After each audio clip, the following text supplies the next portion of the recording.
Being 10 o'clock, I call to order the March 5th meeting of the Criminal Justice Committee. I assume all members of, let me step back here.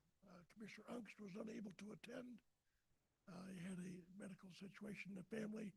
I would ask Commissioner Van Doren to fill in for him. I assume now that everybody has had a chance to read the minutes of the meeting. If so, I'll entertain a motion to approve. Support. It's moved and supported. Is there a discussion? Hearing none, all those in favor say aye. Aye. Opposed, same sign. The motion carries. Finance report. You will find your finance report in your packet, your project income statement. You will see you've had some expenses specifically to the cameras and equipment for a net cash on hand of $80,639.59. If there's any questions, I will attempt to answer them. Questions to the finance report? None. Hearing none, we'll move down to the sheriff's report. Good morning. You should have my report in front of you. And as promised last CJ meeting, we put together a list of goals and objectives for the year. I apologize if I kind of overwhelmed you with the information, but it's good information. We try to do this every year so that we can kind of keep on track of what we need to do. And so I can be happy to answer any questions you might have. Also, as you can see, there's a request for contract renewals with some of our contracting partners. So if anyone has any questions, I'd be happy to answer them. Questions to the sheriff's report and the goals. Also includes the 911 program. I'm sorry? You have a set of goals for 911. Yeah. Dispatch is included in there. Questions? Comments? Very good. Hearing none, we'll move to the first action request. It is a request to recommend approving the ongoing contract for police services with Macon Township and Deerfield Village to Personnel Ways and Means. I'll entertain a motion to that effect.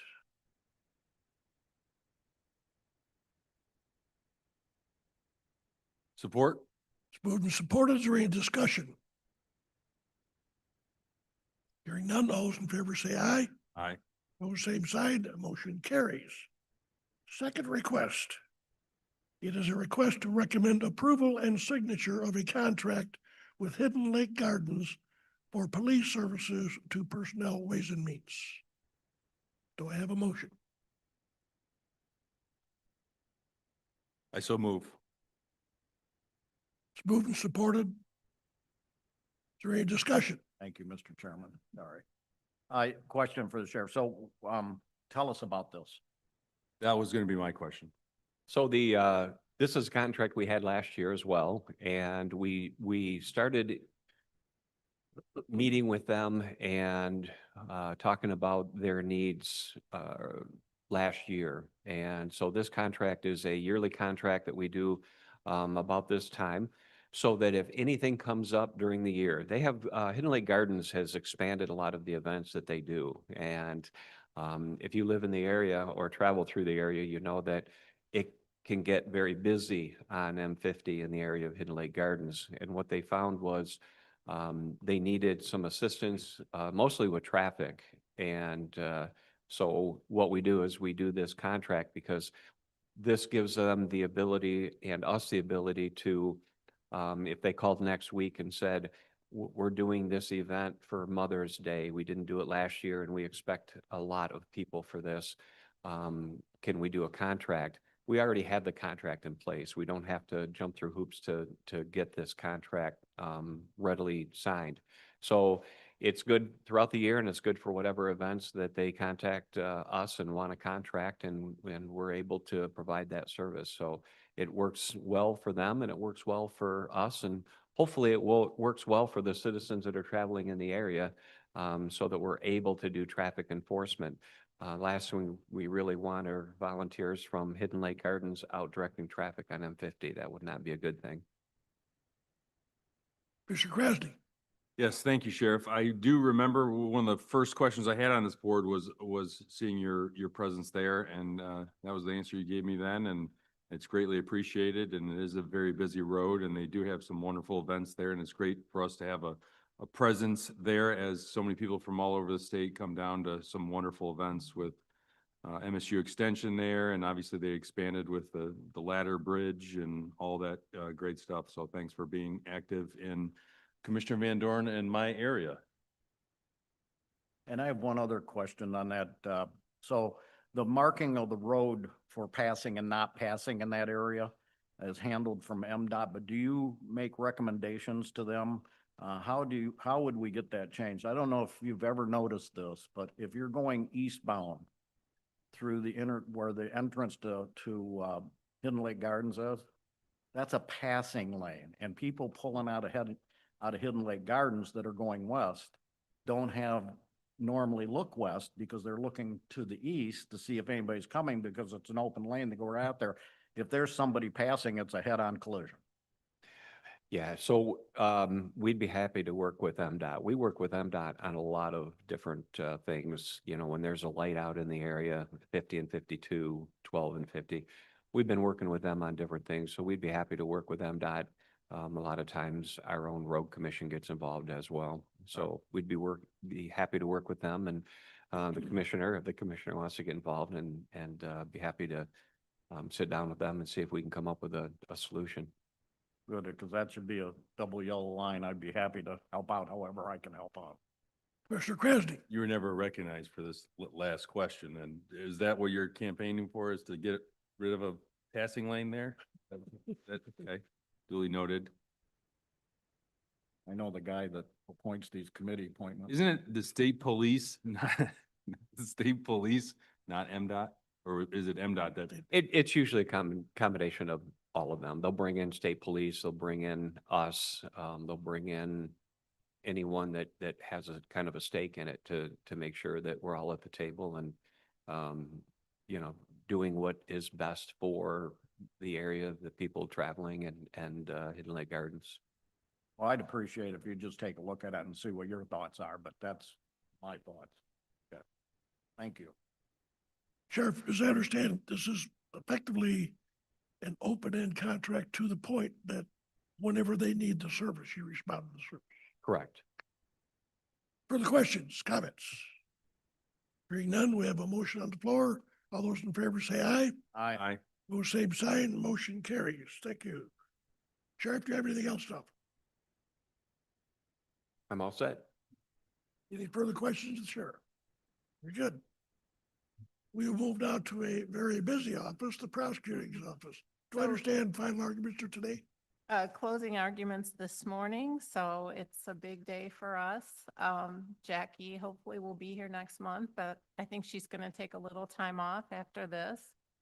And I just have to tell you, I told her, I said, I feel so fortunate to be able to work in an office with other attorneys with the skill level she and Dave McCready have shown in this trial. And if you get a chance to watch any of it, you know, any of it, Jackie's direct and cross-examination of people, Dave's opening statement, and I'm sure Jackie's closing today is going to be great. And sometimes when you have a trial, there's kind of like momentum, like a football game or whatever, you know, you start it and you think you're looking good, but sometimes the momentum can go against you. In this trial, from what I've seen, all the momentum has gone for us. So we're looking forward hopefully to a quick verdict and justice.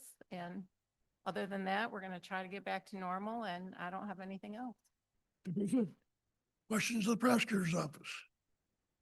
You will be starting another big trial relatively soon. I hear that. Questions? Thank you much. Now to the public defender's office. Morning, everybody. My name is Michael Dagger Margozzi. I'm the acting chief for the Public Defender's Office for the time being. Our report has been submitted. I'm happy to answer any questions as far as the difference of cases on the felony side and the misdemeanor side. It's relatively minimal. Our office is moving forward as scheduled, albeit with the personnel issues, and we're moving forward. So I'm happy to answer any questions. Very good. Questions of the public defender's office? Thank you much. Hearing none, we'll move to emergency management. Morning. In addition to my report, I'll just touch base on a couple of things. I know the last couple of times I talked about the Norfolk Southern prop train that we were trying to get for the county. That has been 100% confirmed, and it'll be here August 17th through the 20th. And it will be placed at the dinner train station in Blissfield, right next to the Blissfield Fire Department. So I'll continue to provide updates as we get closer to that date, and also provide an opportunity for anybody on the committee that would want to go see that prop train and what it consists of. I was also able to obtain some excess funding from our region. Again, it's that time of year where some programs in our region, for whatever reason, don't use all of their grant funds, so I'm happy to snatch up anything I can. And we were able to purchase a drone tether with that funding. And what that drone tether does is it gives permanent power to the drone. The drone can't fly around, so the fire downtown Adrian would have been a great use for that. It will go up to 300 feet in the air, and it's basically an extension cord that goes all the way up with the drone, and it's got constant power, so they don't have to continue to land, change the batteries, and go back up. The pilot still has 100% control of the camera, but it can fly unlimited as long as there's a power source to plug it into. So we're happy to have that. Our annual tornado siren test here in the county will be in 2 weeks, 2 weeks from today, the 19th at 5:55 PM. And that week, that entire week is also Severe Weather Awareness Week. And then lastly, some of you in this room were attended, but we had our EOC workshop, our second one that we did on Tuesday, and another great training. Was very pleased with the turnout and the results. One of our instructors was very impressed that we were able to get, I think we had about 28 people there. The first one we did in October, we had about the same, 25 to 28, and very impressed that we were able to get that many people for that type of training, which is just a testament to our first responders here in the county, and their dedication. Without them, our emergency management program wouldn't be anywhere near what it is. So it's a testament to our first responders. I know other counties, between those two trainings, that gives us over 50 people trained. Other counties are lucky if they can get 10 people trained in their EOC, and it's usually department heads because their administrator or board chair forces them to. So I'm very happy with that turnout and with the progress we're making there. So that's all I have. Sounds wonderful. Questions, comments? Commissioner Van Dorn? No, I give Director Canis a great deal of credit here for assembling that EOC tabletop yesterday. I mean, we're very fortunate. He's absolutely right. We're very fortunate to have the collaboration and the professionalism that we had in that room yesterday, working together, and that was just an outstanding tabletop. So thank you for that. Yep, thank you. Very good. We will be doing another one in the fall, be the same thing that we did at the first two. And then after that, we'll start over with another series where we kind of ramp up the complexities and continue. That'll be an ongoing thing that we do for our EOC. Very good. Mr. Murphy? I also wanted to comment on that. I've been in the EOC as well as some of you for different live events and different exercises. The one that we're doing right now that is being put on is different, and it was actually a real eye opener, because what it did is it showed us the difficulties that you will be faced with. Not only are you taking care of whatever emergency may be happening, but you are actually creating an action plan with very specific directives that need to go to planning and operations and logistics and through safety, and have that all prepared. And you actually have to think about what that looks like during a real event and how difficult some of those decisions are and how they're getting their resources and stuff. So with as many as I've been to, this one was different and really was eye-opening. And so those of you that have a position in the EOC in the event of an emergency and have not had that opportunity for that training, I highly encourage you to make time for it, because if we are in an unfortunate situation where we have a long-term event, you will be called to take your seat, and you need to make sure you know what to do. Thank you, Craig. Lastly, I want to commend Director Tanis on the reconfiguration of the EOC. About 4 years ago, we had another simulation, and it was very difficult. I was brand new to my position in the EOC. It was very difficult to understand the process. You took the initiative to add that to our capital plan for 2025 to reconfigure the system, which allowed for a much better flow of operations, information, and the process just went so smoothly. So I appreciate that very much. Thank you. Commissioner Van Dorn. And then finally, for all of our commissioners and people, hopefully you have this little badge with you, because if a scenario happens like we talked about and somebody has to go out in areas that are going to be closed off, you're not going to get into where you have to be if you have a position at the EOC. So if you haven't gotten your county credentials, I suggest you make arrangements, get that done. Further questions, comments? Very good, thank you. We'll move now down to the medical examiner. Hello. We've been very busy at our office. January, we had 23 cases just for Lenawee County. Totaled with the 3 counties, 96 cases were investigated. We did 8 autopsies for Lenawee County and 31 total autopsies with the 3 counties. We are sending an MEI, one of the investigators, to St. Louis. St. Louis University has a very well-known and respected medical legal death investigation course. And so we're sending one of our MEIs out there to that this month. So we're looking forward to hearing back from him regarding that training. And then our first overdose fatality review meeting is this month. Monica Hunt from the health department is heading that up. And so that's another good thing, positive thing that's happening for our office. Any questions? Questions, comments? Thank you much. Thank you. Hearing none, we will go to the courts. Anybody here for the courts? Grace Bear Campus. Yesterday, we had our LYC meeting, our board at the campus, and the board, I just want to thank them. They've been stepping up a lot and recognizing the residents of the campus and the accomplishments. Yesterday, we had a young lady who graduated and then was released and went back home. So she graduated from high school, so that's our second one this year. So we're very proud of that. The board recognized her.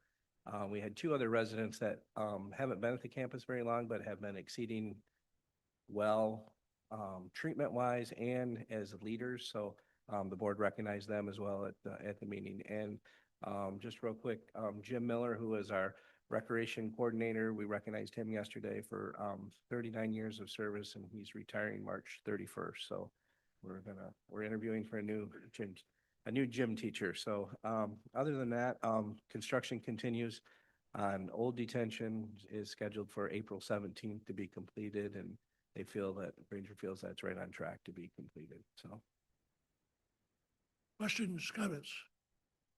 I might just add that it's really refreshing, especially with my background, law enforcement, that a great deal of my involvement with youth over my life has been of a negative nature.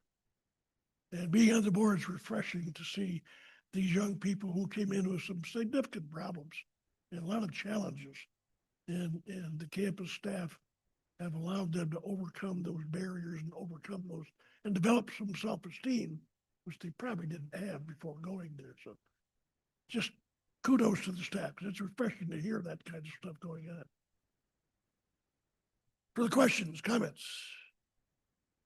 Okay, hearing none, are there any updates or other business for this committee?